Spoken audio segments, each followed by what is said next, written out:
Hey friends, welcome back to the channel. If you're new here, hi, my name is Esther. Have you ever been in a moment where everything around you maybe felt unstable?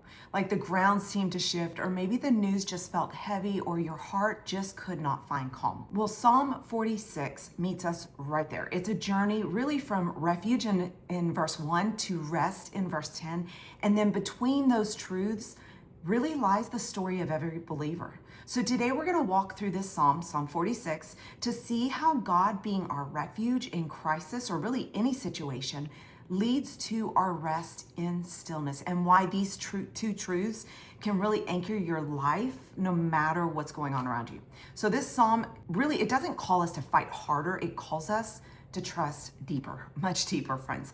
And it reminds us that He is both our fortress that protects us and a Father who quiets us. Now, before we dive into these verses, let's take a moment to understand what kind of psalm this is and why it really matters to us today. And before I do that, this is the layout that I'm going to be using, but I'm going to be flipping back and forth from here just to show you the breakdown of the entire psalm. But these are the items that I've used. It's some washi tape from these two sets, some little papers from this set, and then I have used the color palette sticky, a few, and also just plain Post-it notes. I'll include everything in the notes below, but let's get started because Psalm 46 is actually part of a collection that was over here, you see, written by the sons of Korah. Now, this is a Levitical family. They wrote many of the Psalms and they served in worship, in the temple worship. So you see here, it's marked according to Alamoth. Now, likely that is a musical direction, meaning for high voices. So people with, well, it would have been men because women didn't serve in the choir. So it would have been men with higher voices singing this possibly. Now, this psalm does not name a specific event, but when I looked back, you see echoes of the Assyrian threats during King Hezekiah's reign. Now, you can find King Hezekiah. I love him. I love this story. It's in 2 Kings 18 and 19. But whether or not that's the exact moment or whether it's another moment, the message of Psalm 46 is really clear, that when everything shakes, God remains steady. Now, the purpose of this psalm is a hymn of confidence. It is a hymn of trust. It's a hymn of worship. It would have been sung. And while it doesn't explain suffering and it doesn't dismiss turmoil, it does declare God's presence. It declares God's power and it declares His protection in the middle of it. Okay, so the structure of this, it's broken down into 3 stanzas, and I've noted those by just highlighting them with a different highlighter. And then I actually went into greater detail in my journals. Now, before we dive into each stanza, I want to make note of the themes that you see in this chapter. So you'll see that God's sovereignty, that it's over nations, nature, it's over history. You'll notice that God's presence, He is with us at all times. You'll notice this fear or this chaos versus faith. What collapses outside cannot undo when God dwells within. And then you also see this call, this theme of stillness. It's trust rather than striving. And Martin Luther drew from this psalm when he wrote, "A mighty fortress is our God." So that's just a neat little side note. Now let's break this down a little bit farther. Psalm 46, it doesn't start, if you notice, it does not start with a complaint or a request. It starts with a declaration. Before the psalmist describes this trembling earth or the roaring seas, he begins by anchoring the soul in who God is. Now, friends, this is really critical because your view, my view of God will shape how you handle every fear, every loss, every uncertainty. A.W. Tozer once said that what comes into your mind when you think about God, that is the most important thing about us. What that means is that what we believe about God, what we understand to be true of God, shapes us. It is central to everything we do. Now, this first stanza is all about God. It is, even though there's this cosmic chaos in that the earth gives way and the ocean roars and foams and the mountains are moved, we can still rest in God's care because of who He is.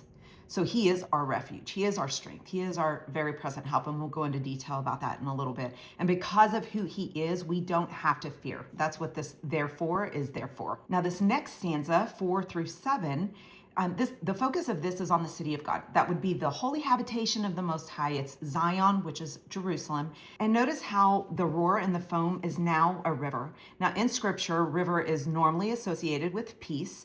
And it says there is a river whose streams make glad the city of God. You can almost hear this river dancing from verses 8 to 11. That's the third stanza. You'll notice that there's a shift. This stanza is an imperative command. It says, come, behold, or see, be still and know. So while this psalm starts with describing God, this is a command to worship as a response of who God is. It's saying, come, see Yahweh's work, our warrior king, he who subdues the earth and the nations. And because he is with us, and because the earth melts at his voice, we can actually stop striving and experience our God. And we're going to go more into some of these key words here in a minute. But what I do want to point out is that you'll notice the refrain here in verse 7 and 11, the Lord of hosts. What that means is God who commands heavenly armies. So it's used 285 times in the Hebrew Bible. And you'll notice that after each one of these stanzas, there is a Selah. So it's that pause. And I actually went into greater detail here in a detailed word study. I can do a word study on Selah if you want. Just leave me a note in the comments below. But that it means more than just a pause. It is something really interesting to look at. So a few other things is that there are contrasts throughout this psalm. So you see that there's chaos versus stability. You've got nature's roar, it's shaking mountains, tumultuous sea, versus the city of God, which is unmoved. It's secure in God's presence. You've got fear versus confidence. We will not fear because of who God is. And then you've got description versus command. The psalm starts by describing God's nature, and then it commands our response to that nature. So we worship, we see, we're still before him, and we know him. Okay, now I'm going to zoom out, and we are going to take a look at our two key verses, which are Psalm 46:1 and Psalm 46:10, and how one leads to the other. Let me turn this page, make sure you can see everything. One thing that I do want to point out is Elohim. So if you notice over here, I've highlighted them in a specific color, but God, Lord, God. And so God here is Elohim. And you notice that it begins and it ends with God because he alone is our unshakable shelter. And so I just wrote some names: Creator God, Supreme Judge, Sovereign Ruler, All Powerful, that are tied to this Elohim. Now, the other word that is used, or the other name that is used for him, is Yahweh. And you notice that it's all capital letters that's used. That is Yahweh. It's YHWH. The other word where you see it's capital L and then all the other lowercase is Adonai. So that's totally off topic. So let's get back to this. Okay, so in our first one, we see that word refuge, right? God is our refuge. Now, Jerusalem was surrounded by mountains. It could be both advantageous, but it could also make them vulnerable because cities were really kind of judged by the quality of their fortification or their walls. So a strong refuge meant more protection. It meant better protection for the people who lived inside the city, longer life. Now this word refuge, or I think it's pronounced makase. I'm going to zoom in really fast so you can see the definition of that. So this word was used to describe literal structures of defense or for protection. So you could see rocks or caves, fortress walls. It was really a place to flee in battle. So to call God our refuge, it's like saying, I don't rely on physical protection or human strength, really. I run to his presence. I flee to him for protection. Now, a few other ways that this word is translated in the Bible is shelter, safe place, hiding place, fortress, a retreat, a stronghold, a haven, a hideaway. And so here I wrote that to take refuge, it means turning instinctively towards God when fear, guilt, danger arise, rather than turning to self-reliance, to distractions. That would be your phone, Instagram, anything like that, or even human defense. Every single one of us runs to something for refuge, something for help, something for shelter. So we have to determine what is it, who is it that we are running to instead of God. So one of the verses that I wrote down as a cross reference is Psalm 57:1, and it says, In you, my soul takes refuge. I will take refuge in the shadow of your wings until the disaster has passed. And that's what we have to get to, a point where we do. When we see trouble, we run to him. We take shelter in him until the disaster has passed. And if you notice something about this list, shelter, safe place, hiding place, it's a dwelling place. You kind of think about it like what Jesus talked about in John 15, abiding in him, which leads to something I wrote down here, which let me make sure you can still see that. It says a refuge isn't meant to be a panic room. So a panic room you just go into whenever you've got a threat. It's for an emergency, right? But God being our refuge is meant to be a dwelling place. It's really a way of life under the covering of God's authority. And here's what makes it so beautiful is that for the weary, it's not that God is just a refuge from danger, but he's also a refuge in despair. He's not just a hiding place for war as we see in this, but he's a safe place for worry. And something that I found really interesting were these, let me make sure you can see that, cities of refuge. So in the Old Testament, 6 cities they were Levitical towns, but they were cities of refuge. People could run to them for protection, like if they had accidentally killed someone, so that the other family didn't take revenge. They could run to these cities of refuge and they would find refuge. They could not be touched or harmed as long as they stayed within these cities of refuge. And that is such a beautiful picture, that God is our refuge, but we have to run to him. We have to choose to run to him. And we have to stay within those walls of protection, if you will. So before we move on, my question for you, a heart check, would be, where do you run? What is your, quote, city of refuge that you run to for protection, that you run to for shelter, for covering, for a hiding place? Where do you retreat? Now, the next key word in this verse, God is our, and that's something to point out. This was communal. So we've got our, we, our, us, ours. So it was a communal worship. But back here, God is our refuge. It's used 94 times. And strength. So that strength, it's not willpower. It's enduring might. It's enduring power. It's resilience that holds on when everything else is collapsing. And God doesn't just give us strength. He is strength. So when you and I have no strength left, he becomes strength for us. But here's the thing again, you have to run to him. You have to run to him as your refuge to find strength in your weakness. Now, I'm going to say that again, right? Because we all need this reminder. What you run to is your source of strength. So who or what supplies your strength? Where do you run? It's that, is it a friend or maybe a spouse? Because that source, while it's good to have godly spouses, godly input from friends, that source is a limited source because it's human. Now, if it's Google, that source isn't personal, nor is it always true. So what is your source? Are you finding strength in him? So the next thing to look at is, so God is our refuge. He is our strength. He's the author of this is literally stacking words. Word stacking, which is very important. The next one is a very present help in trouble. Now, here, very for us in English, yeah, it means a lot. But in Hebrew, it is exceedingly abundance, mighty. It's not lacking in power. It's not lacking in force. So this is literally saying God is exceedingly great help in tight places. Help is exceedingly found. Now, the Hebrew word for trouble is tasara. It means to be in a narrow place, like hemmed in. It's restricted. This word is used for moments when cities would be under siege.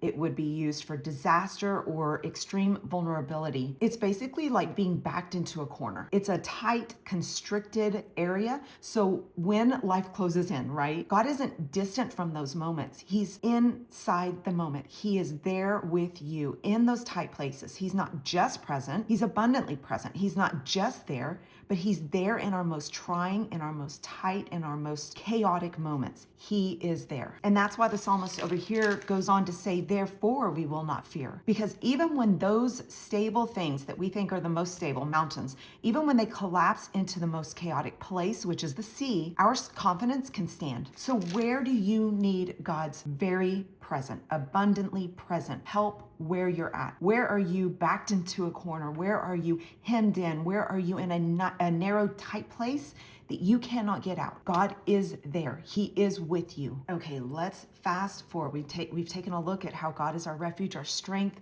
He's a very present help in trouble. Let's fast forward to the most famous line, Psalm 46:10. It's the heartbeat of this psalm. It's be still and know that I am God. I will be exalted among the nations. I will be exalted in the earth. Friends, your ability to know God as your refuge, as your strength, as your present help gives you the ability to truly be still. Now, this word still, Rapha, it's to sink, it's to relax or withdraw, it's to let go. It means to put an end to a state of activity, it's to stop striving. In ancient battle imagery, it literally means laying down your weapons. So God is saying, stop fighting the battles that belong to me. And I think so often we kind of break up this verse, right? We say, be still. It's on everything. Be still and know even. But what are we to know? Who are we to know? Because unless we truly know God, his character, unless we know and trust him to be our refuge, our strength, our present help in time of trouble, we cannot be still. You kind of have to back into this verse. To truly be still, you have to know who God is. To stop striving, you have to know and trust the one who you're releasing your striving to. And this word know is so deep, and I actually did a study on it alone. So this word, yada, is know. So in the NET, it's recognized. In the Tanakh, which is Hebrew, it's to realize. In the Jewish Bible, it's to learn. In the King James, NIV, ESV, it's to know. And the way that this is translated, let me make sure you can still see that.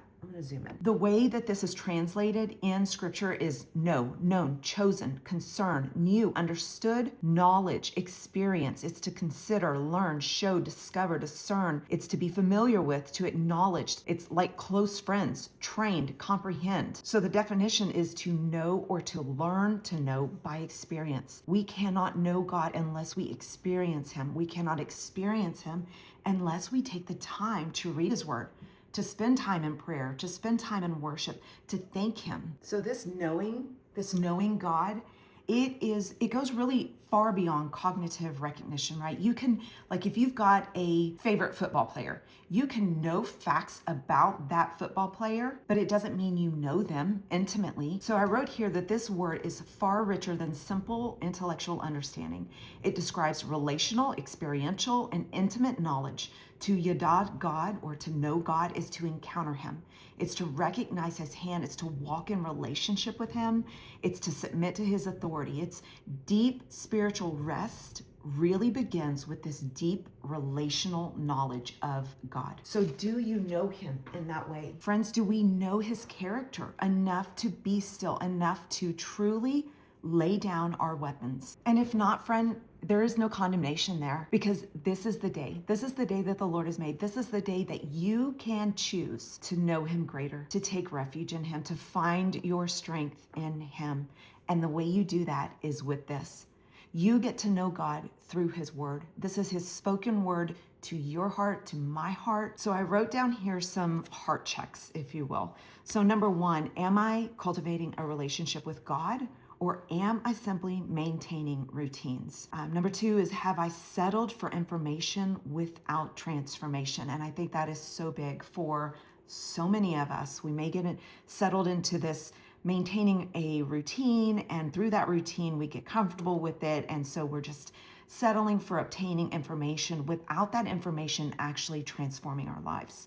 So number three is my time with him marked by communion or just consumption? God doesn't just want us to know facts about him. He wants us to know his heart. And number four, does my knowledge of who he is, right? Does that communion with him, does that transformation through him, does it shape how I respond to fear, to lack, to uncertainty? And number five is, where do I still resist being still? And then we have to answer the question, why? Is it because we don't trust him? Is it because we don't find confidence in him? What is the ultimate reason for the shaky inability to really rest in him? Friends, what this verse calls us to do is to move from control to confidence. It's to stop trying to hold everything together and acknowledge that he already does. And you'll notice that every stanza of this whole chapter, it begins and it ends with God. It begins with God, it ends with confidence, and it moves us from this declaration to a description to an invitation. It begins with who God is, and it ends with what we must do. Be still and know. So what are some application ways that we can apply this to our life? Well, first of all is to run to the refuge. When fear rises, we have to run towards his presence, not away from it. So make God is your refuge your first move, not your last resort. Number two, we have to name the trouble. Bring those specific fears to God. Faith names what it faces. So be specific. Bring those specific pressures to him, pray honestly, and then declare verse 1 over them. God is my refuge and my strength, my very present help in trouble. And then, friends, stay near that river. Build daily habits that keep you near his presence through scripture, through prayer, through gathered worship. God's presence really is your supply. So keep close to that through worship and his word. Number 4, friends, is to practice stillness. Stillness is not inactivity, it is trust. So cease striving and acknowledge his rule and his reign in your life. Pause, breathe, confess his rule that you are God and I am not. Number 5, friends, you can repeat the refrain. Speak this truth aloud. The Lord of hosts is with me. The commander of heavenly armies is with me. The God of Jacob is my refuge. And last, friend, number 6 is to behold his works. Remember how God has been faithful before and recount those victories. Remembering his faithfulness really fuels our present courage. Well, friends, that is it. Psalm 46, it doesn't promise us this storm-free life, but it does promise a storm-proof faith. So the earth may tremble, the nations may rage as we're seeing, but the God who spoke the world into being still reigns. He is the fortress that cannot fall. He is the river that never runs dry. He is the voice that stills the chaos in our lives. So thank you for joining me today, friends. If this teaching has helped you, don't forget, like, share, subscribe for more verse-by-verse studies. And in the comments, tell me, what does be still and know mean to you personally? Until next time, friends, stay rooted in his word and anchored in his holy presence. God bless.